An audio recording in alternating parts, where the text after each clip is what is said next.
much, Regan. Good day to everybody assembled here, and of course those of you that are online. Somebody's laptop is on. I'll try that again. Thank you. Thank you very much, and welcome to everybody here to this update and press briefing on a tragic event that happened yesterday. It happened yesterday at 2 o'clock. A multi-story building here in George collapsed. As we stand right now, the site had 75 citizens or workers on site.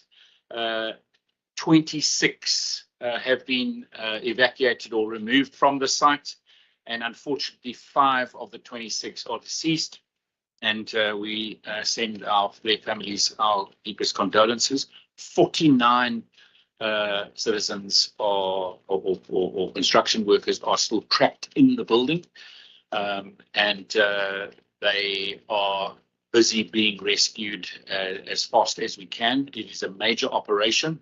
I want to say that we have got resources that have come in yesterday and last night to support the team here in George. They've come from across the province. We've also had offers from other provinces as well, and we are busy staggering that support as we need it, because this is going to take a few days. It's not going to be dealt with very quickly. It is going to take time, and of course when people are trapped under layers of concrete, you've got to remove those layers quite carefully, but I'll let the professionals talk about that process shortly. I also want to say that I myself have been on site. Minister Bradell arrived last night, as well as colleague Dinah, who will speak now, from the province. But the municipality and the district municipality have been on it since it happened. We've been on site. I've also visited the families who are waiting. The municipality has made a space for families awaiting. We also have psychosocial support and social support with social workers. The faith-based fraternities are on site as well, and I thank them. I also want to thank the Gift of the Givers, the Round Table and Lions Club members who I saw there today. Lots of citizens volunteering their time. Thank you very much for that. And also bringing in supplies of food and helping all of the 111 at the moment professionals on the site busy trying and busy securing this operation. We have all sorts of emergency personnel that have come from across the province and the country. I also want to say that we have put in place already some support coming through from engineering services to make sure that we're not only having the best advice in the process, but Palestinian prisoners held by Israel would also be released. This would happen in 3 stages and included a plan. Not sure where that comes from. Thank you very much. What I also have put in place through the Director General, who's sitting over there, already getting an investigation going. We have to make sure that while this is happening, we have got specialist engineers on site, because we have to find out why this happened and how it happened. Of course, obviously the building goes through planning processes at the municipality level, and all those processes, obviously will have been followed, but that comes out in an investigation, and we have to find out exactly why a building like this collapses, and we have to make sure that no stone will be left unturned in making sure that we get to what caused this accident. But that is going to happen while we are focusing on the main focus. And the main focus is to save as many lives as possible of those 49 workers that are still trapped in this building. And it is a rescue site, and that is the critical part right now, and that is the main focus. And I think when Colin speaks specifically, we can talk about the processes of how we're listening to people, the dogs that are here, the police support that's here, etc., etc. But that's his introduction. Thank you very much for being here. Do I hand back to you, or just move down the line? I think the Premier has covered everything. Just from my side, to thank all our rescue personnel, the NGOs, everybody who stepped up to come and support and to help us. It's a very difficult time for all of us. But just also to acknowledge that we're busy communicating with 11 people still in the rubble, under the rubble. So the focus is to get them out as soon as possible and as safe as possible. And we've also got 3 dark units that help us to find people and any signs of life. So it's important that we do listen to the professionals. I also want to call on the public not to come unnecessarily to the site.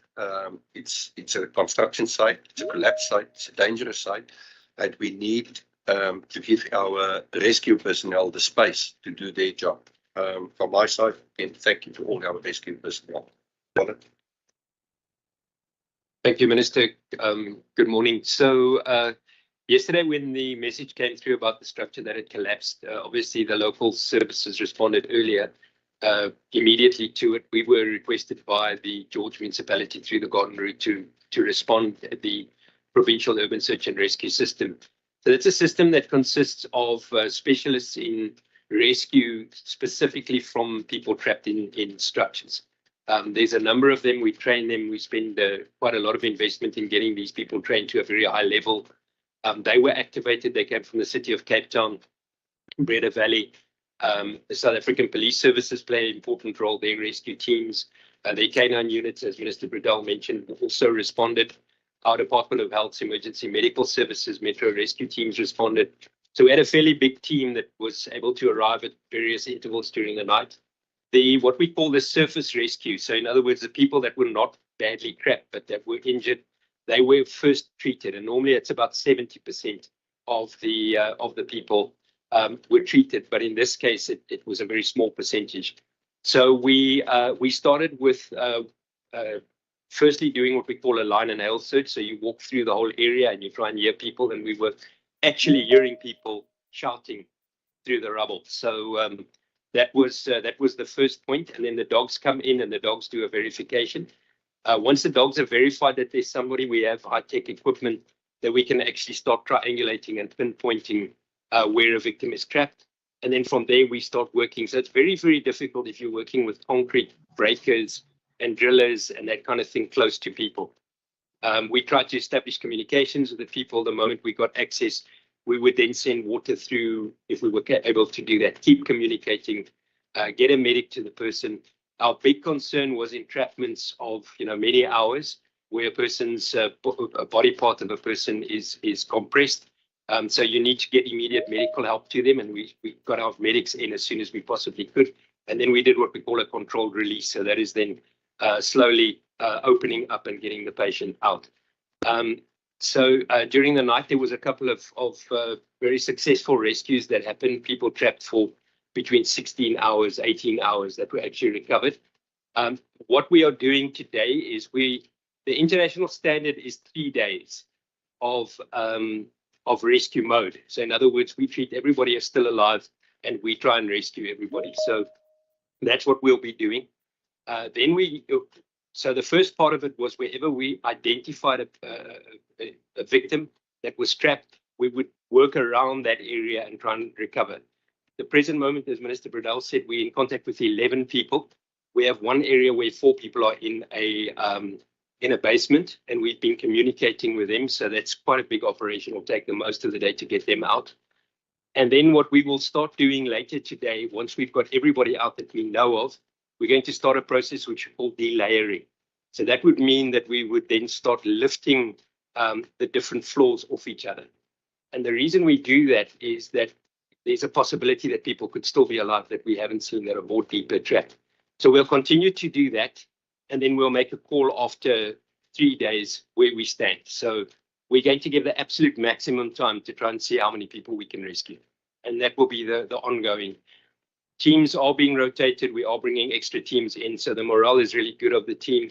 And I think we are looking that we would probably try to tie this up by the end of the weekend, I should imagine. Thank you.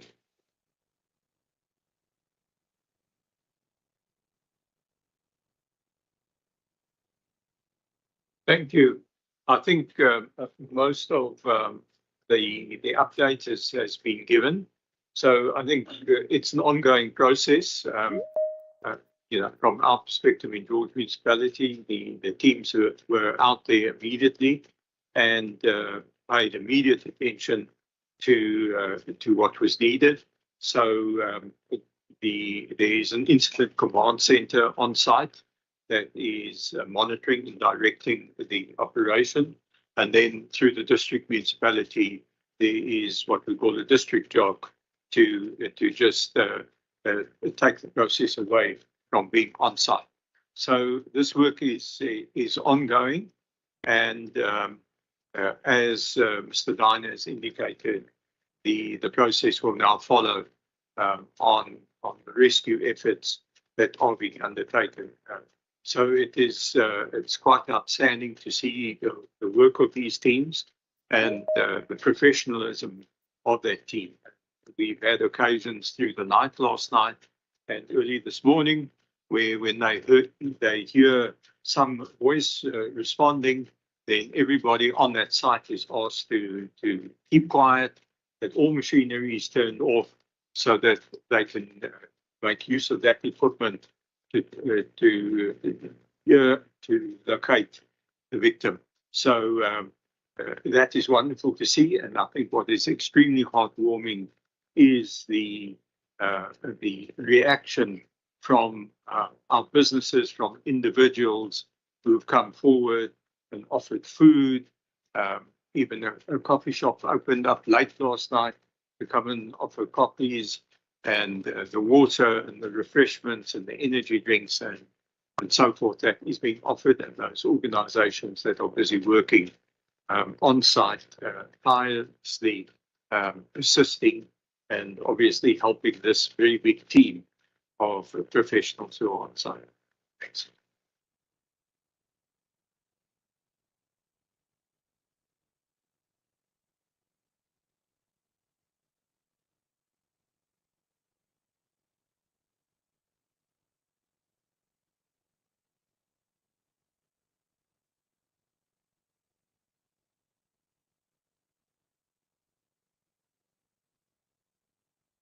Monitor online, you can put your hand up, and then we'll get to you, or you can put your questions through in the chat box, and we'll take it from there.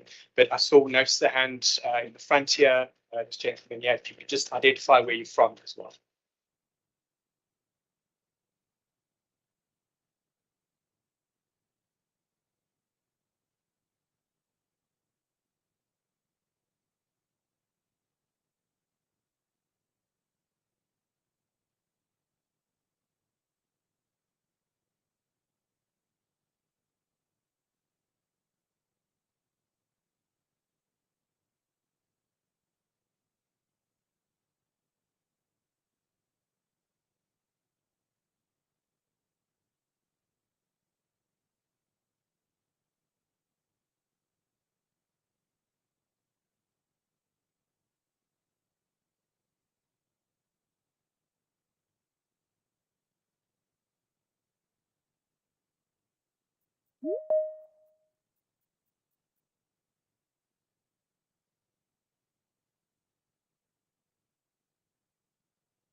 Name of thank you.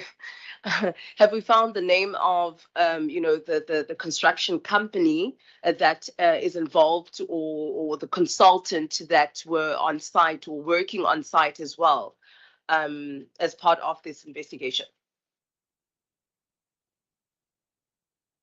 We can take one more question for this round. Ilse.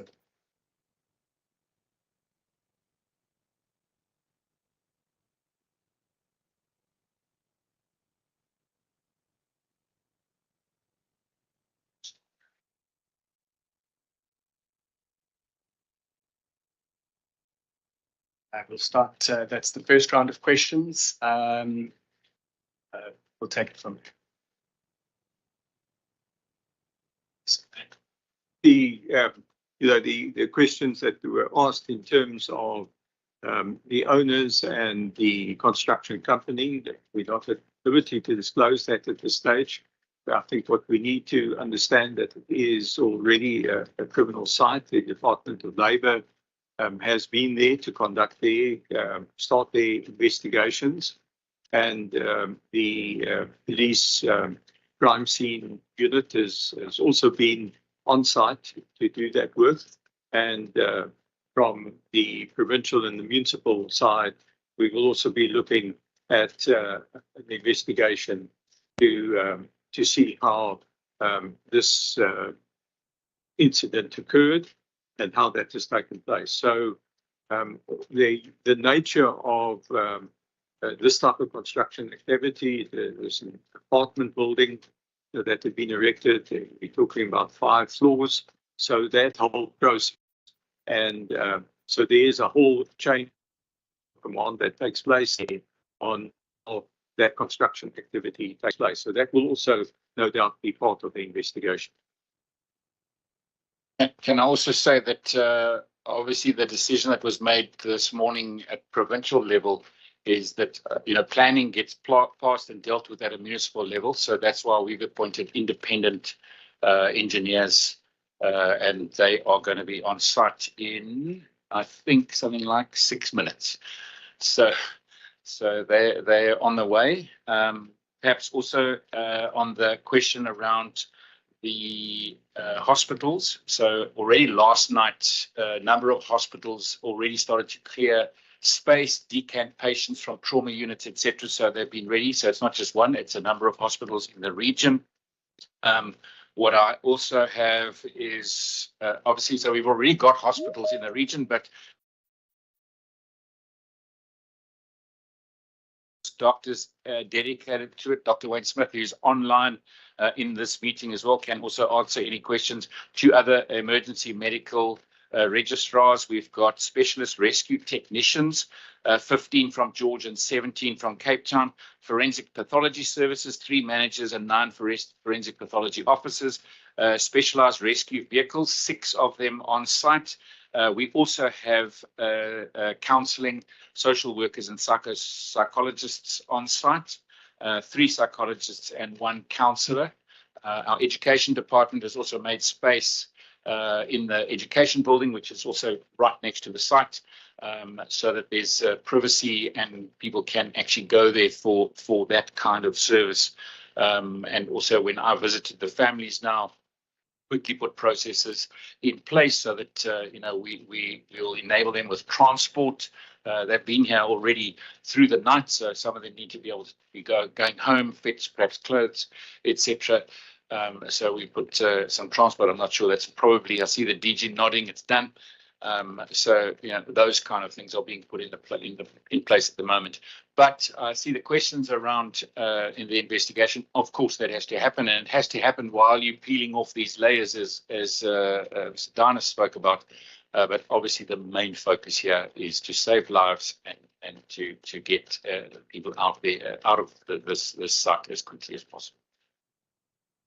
Thank you. We'll take some questions that have been posted in the chat box here. I think to the panel, I think it's worth just reiterating, as a lot of these questions are coming through asking for names of developers and contractors and all the rest. So I think it's just worth reiterating that point regarding the investigation, and as well as the cause. So there is one question here asking, is there indication at this stage what caused this collapse? So I'll take that as the one question. And then 2 more here.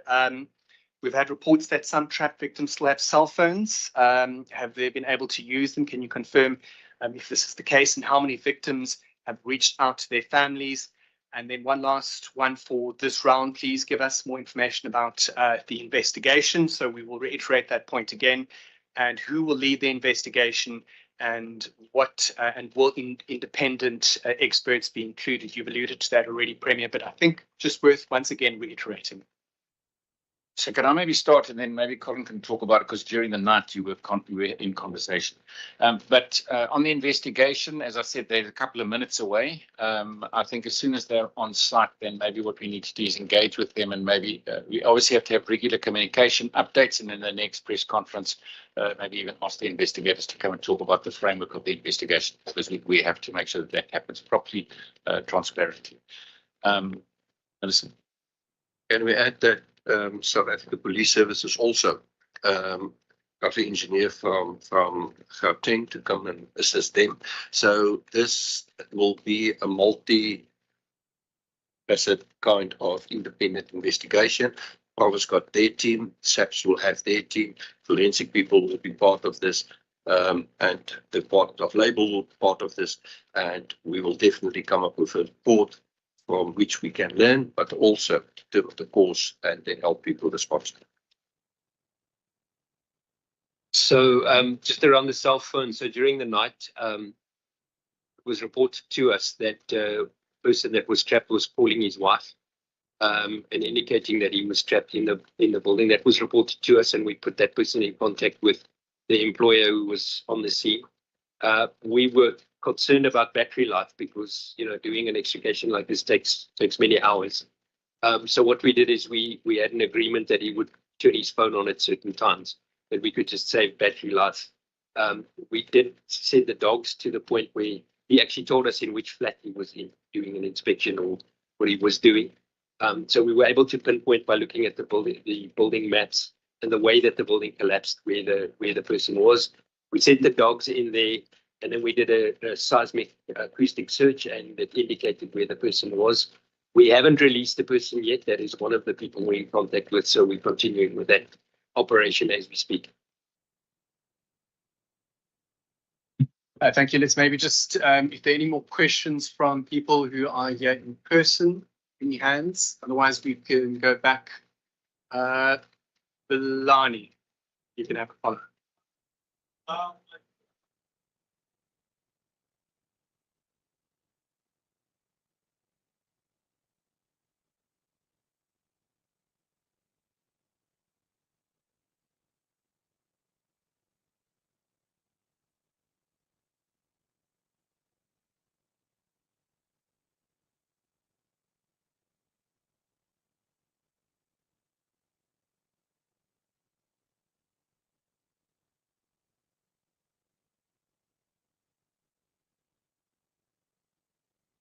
Unfortunately, I don't know those names at this stage. And, you know, I think, you know, we will need to establish them from the Department of Labour. I think the focus at this stage has been on the rescue.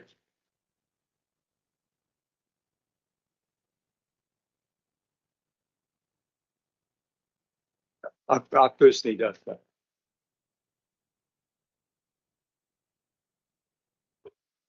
So the emphasis has been on recovery and rescue of people. That has been the emphasis, not on trying to find the contractor and to be contacting the consultants or any of the professional teams. I'm sure SAPS and the Department of Labour during the investigation will be releasing those details. But I just want to come back to your question about, has the municipality not done any inspections? I think it's important to know that the developer appointed professional teams. This included a structural engineer who is responsible for monitoring and ensuring compliance with the legislation. Also, in terms of legislation, there is a safety representative, and they are responsible for the safety on the site and for the compliance. The municipality does not monitor the professional teams. At the end, the municipality would do a final inspection and issue an occupation certificate. However, during the construction, there are professional teams who are responsible for the site. Right, Felania, we've got other questions that have come through, so we need to move this along. Another 3 questions here. Where are the construction workers involved in this project from? And then another one, the Western Cape government has made much of its big construction push. Are they happy that no rules have been flouted during the process to authorize this particular building? And then one to Colin, when does it change from a rescue and search and rescue operation to a recovery operation? What is the time frame you have indicated? But once again, I think it's worth reiterating those details. So let's start. If anyone does have any information on where the construction workers are from, we can start with that. Not too sure at that stage.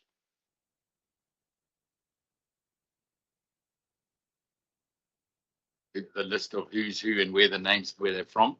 So I'm not sure of that. I presume that that's sitting with the JOC and the medical teams. And this is a private building, not a government building, but that's, of course, that's irrelevant. It doesn't matter whether it's a private building or a government building. That's why we have appointed these independent investigators. And then the question on the Western Cape government's big construction push. Premier, would you want to deal with that? Whether you've satisfied any building regulations and rules have been flouted? Again, that's where the investigation comes in. Again, I mean, I can't comment on that. That must come out of the investigation. And then, Colin, just if you could reiterate those details, at what point it moves into a different phase from search and recovery? The international standard that we work on is 3 days. Understanding that, you know, a person trapped might have severe injuries because of the weight of the construction. So we give it 3 days. If a person is trapped in an area where there's water, they're not heavily injured, and these being construction workers, and we don't have, you know, children or that kind of thing, we are giving it the maximum time, but we're not bound by that. So, for example, if we do take off the top layer or top 2 layers and we find people, we will continue to stay in rescue mode. We will make the call to go into recovery mode at a point when we see that there is, after 3 days, that will be the minimum, when we see that there is very little hope of finding anybody alive, but that's not what we're focusing on right now. All right, this is your last chance for questions from people attending the briefing in person. Going once, going twice. There are the hands. Kevin. Kevin, can you put your microphone on? I'm Kevin from ENCA. I just want to know, would someone be able to bring the building size into context in terms of how many units were built, and if you can maybe talk a bit more about the actual size of the building that was under construction? Thank you. Like this gentleman here.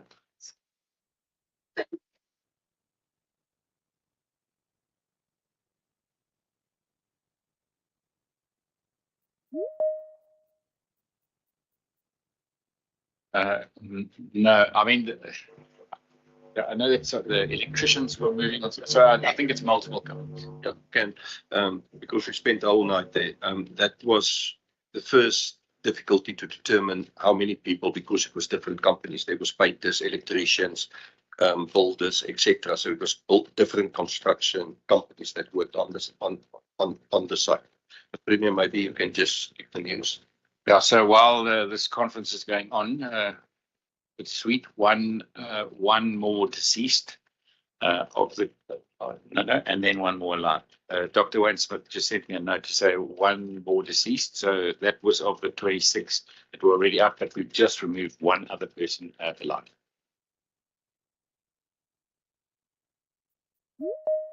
Kevin, if you could just repeat your question, please.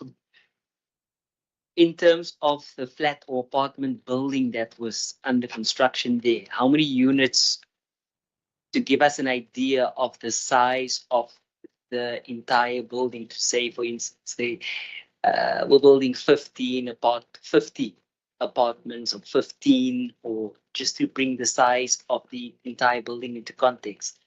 I think it was about 5 floors and a basement.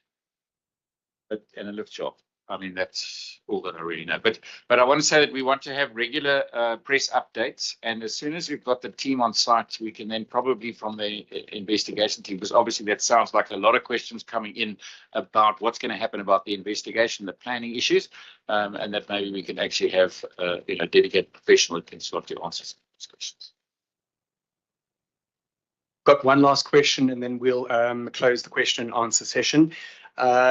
And I think, Colin, you'd be best to field this question. Somebody asking on social media, can't we have rows of volunteers standing in a line, passing rubble hand over hand, removing that small rubble in inverted commas with qualified rescuers leading the head giving instructions? Right, so we're actually already doing that. We have a lot of volunteers. The rescue, what we call rescue technicians, they are the people that are inside the breaking the concrete, doing the searching, and we have a lot of volunteers that are doing the movement of the debris. We're trying to keep it a very clean site, and what we mean with that is every bit of debris that gets removed gets taken off site, so that we have an area that is safe to work in under the circumstances. There's a lot of, as I said, there's a lot of volunteers, and I think that operation is actually running smoothly. There's only so many people you can put around a building like that, and we have to take that into account as well. Thank you. So no further questions. I think that brings this media briefing to a conclusion. Just to indicate that the situation is very fluid. There are ongoing developments through the day. We'll do our best to keep you informed. Georgia Municipality has been sending out regular updates in the form of statements every 3 hours, and we will endeavour to continue with that line of communication to keep you in the loop with all the developments. So if I could just appeal for a bit of patience from the side of the media in terms of this ongoing situation. Just to indicate as well, we will be issuing a statement post this briefing to supplement the communications coming from Georgia Municipality's media team, and that will be forthcoming in the next hour or so. But it will keep you in the loop through our various lines of communication. With that, I'd like to thank everybody for joining us both online and in person. And yeah, we will provide further updates in the form of briefings or traditional communications and on social media as and when we receive those updates. Thank you.